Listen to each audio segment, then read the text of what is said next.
Шановні гості, нам випала честь запросити до участі в цій панелі людину, яка має значний досвід в реформуванні економіки і фінансової системи. Її праця та досвід є неоціненними і в реформуванні теперішньої України. Тож надаємо слово пану Івану Міклошу, співголові групи стратегічних радників при Кабінеті міністрів України, екс-заступникові прем'єр-міністра і міністру фінансів Словаччини. Ваші оплески. Thank you. Good morning. Thank you for inviting me. I was asked to briefly speak about what was done and what has to be done in coming weeks and months. Firstly, I have to say that it is not understood domestically here in Ukraine in general and in abroad as well how much was done during last 2.5 years. From Maidan until now, I think it was done much more than 20 plus years before. But at the same time, it is necessary to say that it was possible and necessary to do much more. And what is even more important, still it was not, in my opinion, it was not achieved tipping point. Still, situation is not irreversible, and still it is necessary not only continue, but even speeding up and deepening reforms for successful future. What is the most important achievement, in my opinion? Firstly, macroeconomic stabilization. We will speak about this in next panel. I don't want to go in details, but reduction of fiscal deficit from 10.5% in 2014 to less than 3% in 2015 is really achievement. It's one of the biggest fiscal consolidation in the world. It was closely connected with the second biggest achievement. It is energy price deregulation, which had tremendous impact not only on the macro stabilization, not only on the energy sector, but also on the fighting against corruption. Because energy price regulation was the biggest source of corruption, source of the fortune and wealth of many of oligarchs, who then misuse their economic and political power for supporting dysfunctional, corrupted system which worked here many years. Then anti-corruption area. On one side, it is also by Vox Ukraine, who is measuring the progress in legislative work. It is the most successful area, which means the most legislative was passed, especially in this area. New institutions were established. Problem, of course, still is implementation of this new legislation and real fight against corruption. Electronic declaration of income, new police, new legislative for judiciary reform, Prozoro system, which is really very nice and with very good reputation even in abroad. Energy market reform, including independent regulator established last week, Naftogaz reform, partially deregulation, partially tax reform, in tax system, a reduction of the social security tax from 41% in average to 22%. And then also export reorientation, restructuring of Ukrainian economy from Russian market to European markets and Asian markets. These, I think, are really important achievements, and I think for the first time in Ukrainian history, during last 2.5 years, dysfunctional, corrupted system is really changing. In which areas I see insufficient progress, in which area it is necessary to have much bigger effort and progress. First, and maybe the most important, is property right protection and everything what is connected with the property right protection. Judiciary reform, prosecutors reform, rule of law in general. We have new legislation, but in reality system is working in old manners. Another area where is no progress is privatization and state-owned enterprise reform.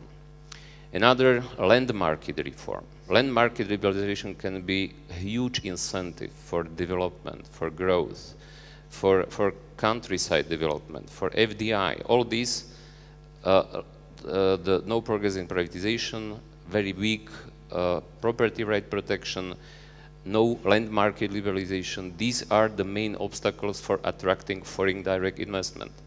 Without, and this is another area in which we don't see, not yet, significant progress. Without foreign investors, it is impossible to restructure old-fashioned and lagging behind structure of Ukrainian economy to be more competitive and to create conditions for growth. Then reforms in social system, in education, in healthcare, almost no changes. There are some good signals in healthcare. Ukraine has now a new, very pro-reform minister, and not only minister, but also very young reform team, which is very, very good prepared, and they are proposing real reform in this area. In social sector also, I see progress, and new minister is pushing for reforms. Public administration reform, also almost no progress with some exceptions, like National Bank, which really was reformed and restructured, or Ministry of Economy, which also achieved some results. What are conclusions? What is the most important for the future? For the future, I see first necessary precondition to sustain what was achieved. It will be also uneasy, because, for instance, macroeconomic stability is still fragile. If government will not continue together with parliament, if new reforms, structural reforms will be not done, because macroeconomic stabilization, fiscal consolidation, sound public finance are impossible to sustain without structural reforms in areas like social system, healthcare, education, and others.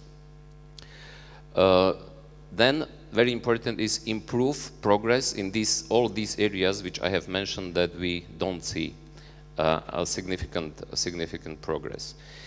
As I said, Ukraine still didn't achieve tipping point. I think that next weeks and months will be decisive from this point of view. If reforms will continue, if they will be deepening and speeding up, or on the contrary, if it will be stagnation, or even a reverse direction.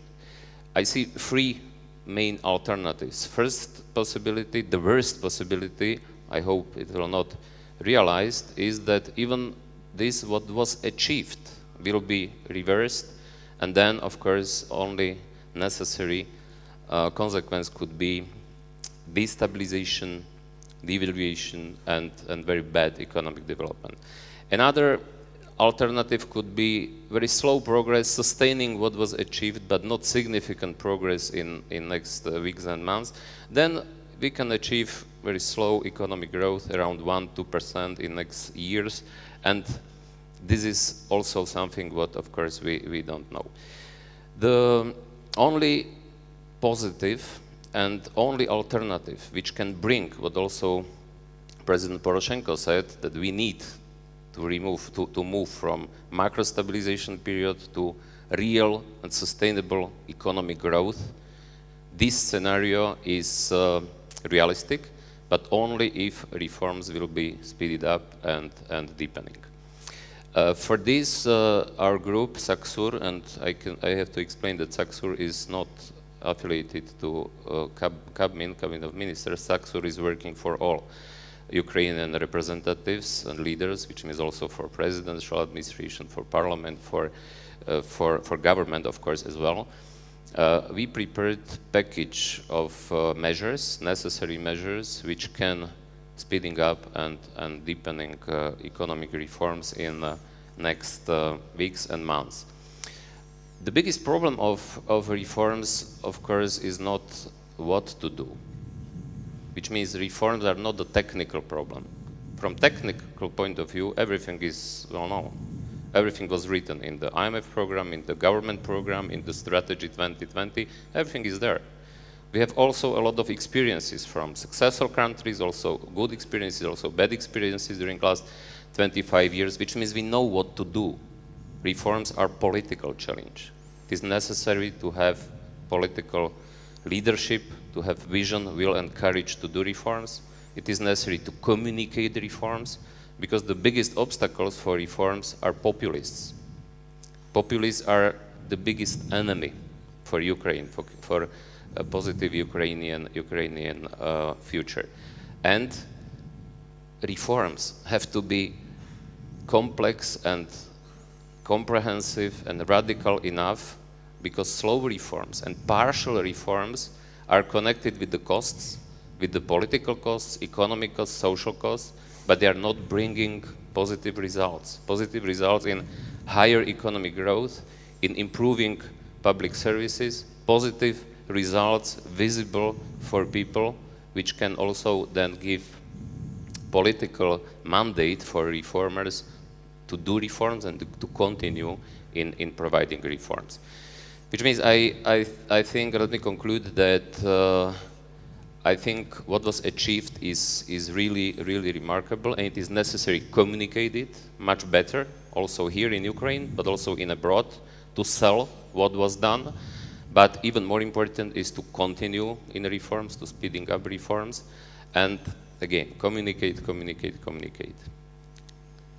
Thank you.